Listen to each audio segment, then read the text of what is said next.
বন্যায় ভেসে গেল বসতঘর, অল্পেতে রক্ষা পেল বাজারের মোড়ে বসে কলা বিক্রি করা ক্ষুদ্র ব্যবসায়ী রতন ঘোষ এবং তার দ্বাদশ পড়ুয়া একমাত্র মেয়ে অনিমা ঘোষ এবং তার স্ত্রী মণি ঘোষ।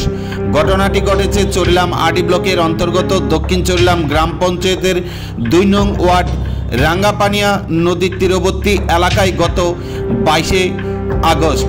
বর্তমানে প্রতিবেশীর এক বাড়িতে মেয়ে এবং স্ত্রীকে নিয়ে ভাড়া থাকছেন অসহায় ক্ষুদ্র কলা বিক্রেতা রতন ঘোষ। শনিবার বিকেল ৪:৩০ সংবাদ মাধ্যমের দ্বারস্থ হয়ে রাজ্য সরকারের কাছে এই ক্ষতিপূরণের দাবি জানিয়েছেন। জানা যায়, বেশ কিছুদিন পূর্বে রাজ্যে বন্যায় জলের নিচে তলিয়ে যায় একাধিক এলাকায় কৃষকদের কৃষি জমি, পাশাপাশি প্রবল বন্যার জলে ভেঙে পড়ে বিভিন্ন এলাকায় বসতঘর।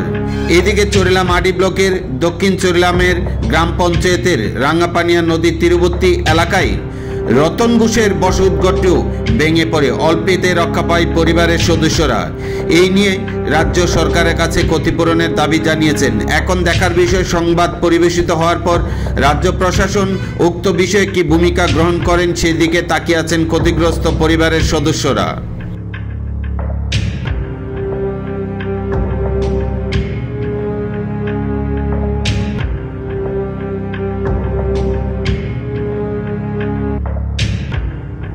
হয়েছে দাদা আপনার বসতঘরে?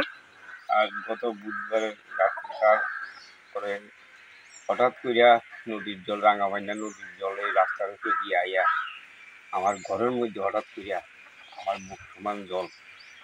এরপরে দেখেছেন আর বাসনের রাস্তা নাই স্যার। মাত্র আমার একটা মেয়ে সাধারণ কিন্তু লেখাপড়া করে, আমি একটু কলা টলা সবজি দিয়েছি।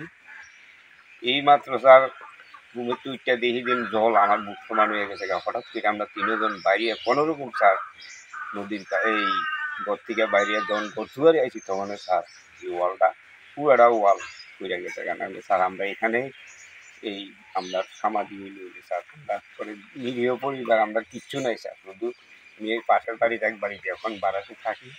এখন মুখ্যমন্ত্রীর কাছে আমার একটা অনুরোধ, আমাদের যখন কিছু কার্যকর্তা করেন এগুলোই আমার।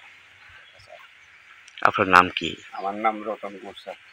এই জায়গাটার নাম কি? তার এগুলোর নাম আমি দক্ষিণ চরিলাম ২ নম্বর ওয়ার্ড। এটা কি আপনার মেয়ে? আমার মেয়ে, আমার একমাত্র একটা মেয়ে। কোন ক্লাসে পড়ে? এই তো এখন কই থাকতেছেন? কোনো লোকের বাড়িতে, পাশের বাড়িতে এক বাড়িতে ভাড়া থাকতে আছে। কোন ক্লাসে পড়ো তুমি?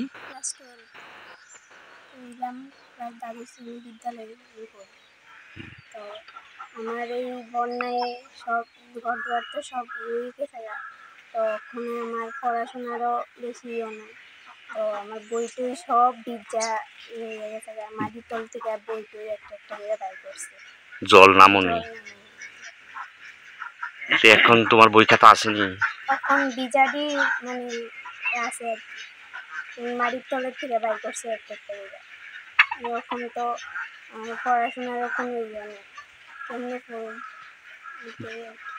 বই খাতা লাগবে নি তোমার 12-এ? তোমার নাম কি? অনিশা ঘোষ।